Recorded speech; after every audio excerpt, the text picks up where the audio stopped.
Bonjour à tous, j'espère que vous allez bien, ici Blue Raptor pour cette vidéo spéciale. Aujourd'hui on va parler de tennis aujourd'hui et on va parler plus précisément du troisième tour qui s'est déroulé entre Rafael Nadal et Karen Khachanov. Un match que Nadal a remporté en 4-7, pardon, 6-3, 6-2, 3-6, 6-1. Alors évidemment, pour ceux qui sont abonnés à ma chaîne, vous attendrez, attendez-vous à des débriefs de matchs, évidemment. Il faudra vous y attendre. Sur certains tournois, notamment à Roland Garros, notamment je pense cette année, il y aura des débriefs. En tout cas, principalement des matchs de Rafa, donc ça dépendra évidemment du truc. Euh, Alors, j'ai fait une petite pause dans le son. Je voulais faire une petite introduction avant. Concernant mes let's play, j'avais décidé de faire une petite pause. Alors peut-être pas aussi longue, hein, quasi 2 semaines. Mais ne vous inquiétez pas, ça reprendra donc lundi avec Pokémon. Exceptionnellement, il y aura lundi, il y aura Soul Silver et Pokémon Jaune en Nuzlocke. Il y aura ça. Et puis ben voilà, pour l'instant je n'en sais pas plus. Je vais pas vous en dire plus, pardon. Mais voilà, vous en saurez mieux que moi après. Voilà. Ensuite, en ce qui me concerne, moi, ça fait du bien là de reprendre un petit peu petit à petit. Mais du coup, la semaine prochaine, je ferai que Pokémon Jaune et Soul Silver. C'est-à-dire que exceptionnellement, Soul Silver arrivera peut-être, ou alors je ferai Soul Silver dimanche. Je vais plutôt faire Soul Silver dimanche. Et je reprendrai avec lundi. Et lundi, il y aura de nouveau Pokémon jaune en Nuzlocke.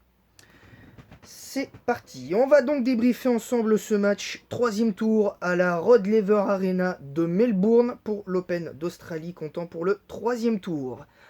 Match entre Karen Khachanov et Rafael Nadal.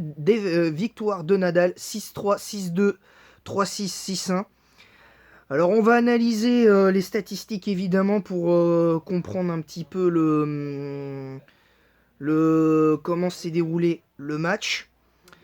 Les stats, on va commencer par les aces. 14 aces pour Karen Khachanov, 4 pour Rafa, 6 doubles fautes pour Nadal, 3 pour Khachanov seulement. 68% de première balle passée par Nadal, 70 pour Khachanov. Pourcentage de points marqués sur première balle, on est à 84% pour Nadal, seulement 66% pour Khachanov. Pourcentage de points marqués sur deuxième balle, c'est 68% pour Nadal et 47% seulement pour Karen Khachanov. Donc on voit que sur deuxième balle, ça a été très compliqué. À part dans le troisième set où on y reviendra, on analysera point par point chaque set. Balle de break 5 sur 15 pour Nadal, 1 sur 5 pour Khachanov. Et en l'occurrence, le seul break qui avait été effectué, c'est à 2-1 dans le troisième set. Pas de jeu décisif gagné, point de réception gagné 45 à 25, 118 à 89 en tout en points marqués, 21 jeux gagnés contre 12, 3 jeux d'affilée marqués d'affilée par les deux joueurs, et points gagnés d'affilée 7-5. On va commencer donc match très sérieux et appliqué de Rafael Nadal. Un léger coup de moins bien, on va dire, dans le troisième, selon moi, même si bon, t'as un Karen Khachanov qui a essayé de jouer en mode courageux et qui pour moi l'a plutôt bien fait. Mais bon, après derrière, ben, Nadal comme souvent, quand tu lui chippes un set, bah,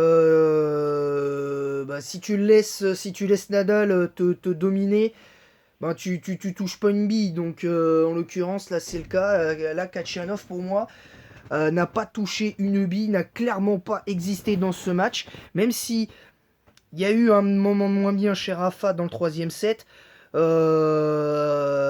Khachanov n'a pour moi clairement pas existé dans cette partie. Je dis pas, il y a pas, je dis, c'est pas pour dire il n'y a pas eu match. Il y a eu quelque part, je trouve qu'il y a eu du répondant chez Kachanov malgré le score. Mais pour moi, enfin, il y a eu du répondant dans le troisième set. Mais sinon, dans les faits, pour moi, il n'y a pas eu match. Parce que Kachanov n'a pas su trouver les solutions pour mettre en danger suffisamment en danger Rafael Nadal après le gain du troisième. Parce que dans les deux premiers, Karen Khachanov, ça a été une bouillie. Il a rendu une copie mo- vraiment moyenne. Il a pas su répondre présent dans l'intensité, dans le duel. De fond de cours, à la volée, c'était pas bon. Sur les deux premiers sets et même le troisième, on a vu que pendant les moments de moins bien de Rafa, on a senti que Kachanov pouvait éventuellement faire quelque chose, mais il était malgré tout, pour moi, sans solution. Et derrière, bah voilà, qu'est-ce qui se passe? Le gars, il est...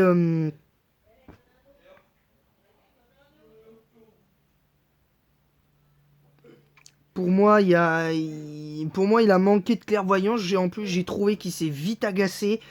Et du coup, mentalement, ça s'est ressenti sur son match. Mais aussi physiquement, parce qu'on a bien vu qu'il a eu une débauche d'énergie incroyable, Kachanov, dans le troisième set, après l'avoir gagné. Et puis dans le quatrième, pour moi, il s'est clairement écroulé physiquement et mentalement. Je l'ai vu s'agacer. J'ai pas senti un Nadal spécialement inquiété dans ce match-là, même si dans le troisième, Nadal m'a fait un petit peu peur quand même. Et c'est pas pour, et je l'assume, je suis un pro Nadal. Hein, je le dis, je suis pro Nadal. Alors, ce que je n'étais pas au début. Moi personnellement, le tennis, ça me passait au-dessus au début. Puis depuis Rafael Nadal, depuis que j'ai vu jouer Rafa, c'est autre chose. Hein, c'est clairement autre chose et je l'assume. Concrètement, pour moi aujourd'hui, Rafael Nadal, c'est pour moi le seul et unique monstre qui existe dans le tennis avec Djokovic. Parce que même si tu as eu Federer avant, pour moi, les deux plus grands monstres du tennis, c'est Nadal et Djoko. Voilà, il n'y a pas tergiversé. Il y a matière à débat, mais voilà, clairement pour moi, c'est dommage. Ensuite, donc voilà, donc premier set, on va commencer. Donc là, j'ai analysé comme ça. Globalement, match sérieux.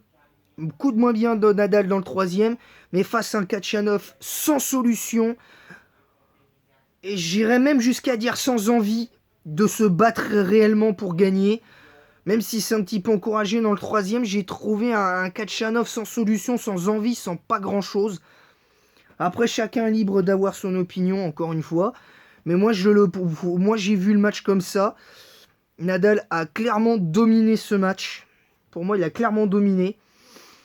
Et les stats partent d'elles-mêmes, hein, parce que, mis à part le pourcentage de première balle passée et en termes d'ace et de double faute, sinon, le reste, c'est clairement supérieur chez Nadal. C'est clairement supérieur chez Nadal. Donc, ce que je veux dire, c'est que pour moi, là, aujourd'hui, Rafael Nadal est au-dessus. Clairement. Maintenant, si Nadal continue à monter en puissance, là, comme il le fait selon moi, ben, je pense que concrètement, s'il continue comme ça, ben, Nadal ira en finale. Et s'il va en finale, ben, il va sûrement rencontrer Daniil Medvedev. À moins qu'il y ait une surprise d'ici là, mais pourquoi pas l'élimination d'Alexander Zverev et de Medvedev, ce qui pour moi ouvrirait la voie claire et nette de, de Nadal. Donc du coup là, si Nadal devait rencontrer Djoko en demi, selon certains, ben du coup ben là ça peut être potentiellement Gaël Monfils, donc on verra bien à ce niveau-là. Donc voilà, donc match sérieux, match appliqué de Rafael Nadal face à un Kachanov sans idée, sans solution. Mais il est tombé face à un Nadal qui était en mode monstre, clairement. Donc voilà. Donc c'est tout. Voilà, c'est tout pour moi sur ce. Je vous laisse. Et en attendant la prochaine, j'espère que cette vidéo vous aura plu. Et je vous laisse. À très bientôt.